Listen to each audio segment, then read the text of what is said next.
जय महाराष्ट्र. भाजपचे नवनाथ बण म्हणतात की उद्धवजी साहेबांनी देवाभाऊला धोका दिला, त्यांनी हिंदुत्व सोडलं, काँग्रेस आणि राष्ट्रवादीच्या मांडीला मांडी लावून बसले. मला मराठवाड्याचे सुपुत्र नवनाथ बण यांना आठवण करून द्यायची आहे की उद्धव साहेबांनी नव्हे तर देवाभाऊंनी उद्धव साहेबांना धोका दिलेला आहे.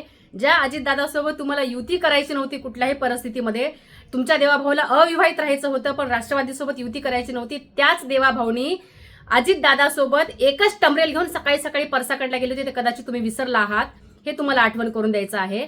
आणि हिंदुत्वाच्या गोष्टी निदान तुम्ही तरी करू नका.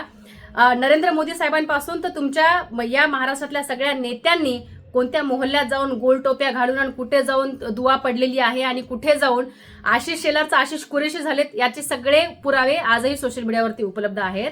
आणि हो, आज तुमच्या पक्षामध्ये तुमचे निष्ठावंत कमी आणि काँग्रेस आणि राष्ट्रवादीचेच लोक जास्त भरलेले आहेत. त्यामुळे कोण कोणाच्या मांडीला बसलेलं आहे याचं निदान तुम्ही तरी बोलू नका.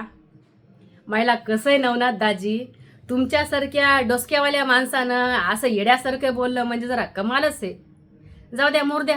तुम्ही काय कोणत्याही गोष्टी बोललीत की आम्ही हायतच तुम्हाला ध्यान करून द्यायला. आमच्या टकुऱ्यातलं काहीच जात नाही.